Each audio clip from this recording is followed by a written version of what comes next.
په دویم ټیسټ میچ کې ساوث افریقا پاکستان ته په 8 وکټو باندې یو ډیر غټ شکست ورکو. د راولپنډي په ګراوند باندې هم د پاکستان لوبډلې د ټیسټ میچ د ساوث افریقا نه بایلو یو داسې وکټ چې د پاکستان بالرانو د لپاره سپیشلی تیار شوی و او په اوماغه وکټ باندې د پاکستان بیټینګ کمپلیټلی ناکامه.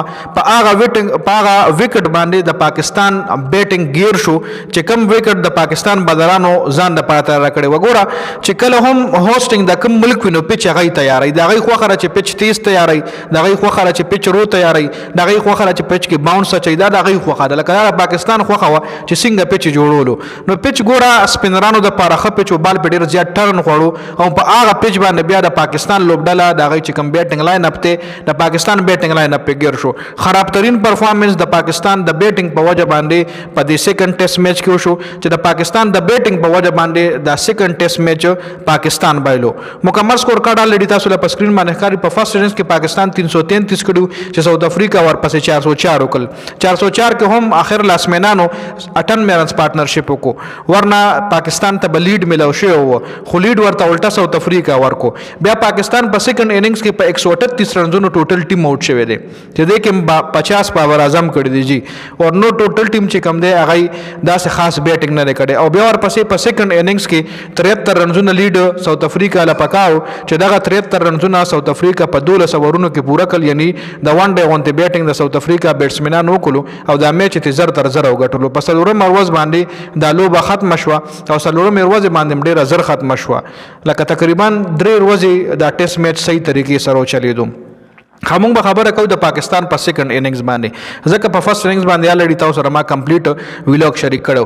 امام الحق 9 شفیق 6 کپتان صاحب 0 بابر اعظم 50 سعود شکیل 11 رضوان 18 سلمان آغا 28 او بیا ښکته زمونږ چې کم ټیلنډر بالران دي د ساوث افریقا بالرانو ګوره په فرست اننګز کې زبردست بیټینګ وکړو. زمونږ بالران ګوره نه چلی. نعمان علي 0 شاهین 0 ساجد خان 13 آصف افریدي 0 شاهین په اول کې هم په 0 اوټ شو په فرست اننګز کې هم په 0 اوټ شو. دا ساوث افریقا طرف رباډا یو وکټ واغښتا هارمر شپږ وکټ ایشتلی دي 50 رن دی ورکړي دي مهاراج 2 وکټ ایشتلی دي سلور در شرندونو باندې او سنوران اور مارکو جانسن وکټ یو هم د تر لاسو کړي. بیا ورپسې ساوث افریقا له 73 رنزونه پکارو چې د 2 وکټو په نقصان باندې ساوث افریقا د 73 رنزونه وکړل. ریکلټن نټ آوټ پاتې شوی په 25 رنزونو باندې. کپتان صاحب کول اننګز کړي په 45 بالونو 42 رنزونه. اته چوکي د پایننس کې شامل دي.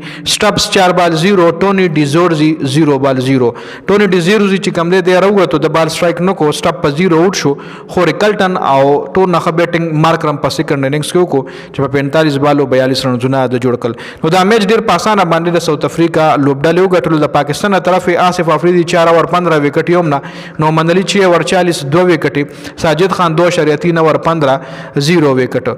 اکانومي تاسو ګورئ لکه د ون ډے غونډې د بادرانو باندې کړي د ون ډے غونډې غربېدلې دي. نو ساوث افریقا په دې ټیسټ میچ کې دا 2 میچونو ټیسټ سیریز چې یو پاکستان وګټلو او یو ساوث افریقا وګټلو.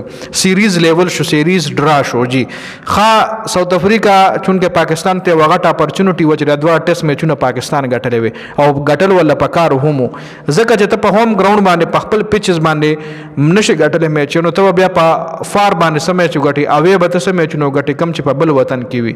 نو پاکستان تر دې دبليو ټي سي فائنل ته کوالیفای کېدو چانس سره ځکه په دې دبليو ټي سي کې چې پاکستان څومره میچونه هم دي نو سخت ټیمان چې څومره هم دي دا غي میچونه پاکستان کې دي او کم چې کمزوري ټیمان دی غي د پر پاکستان التورزي.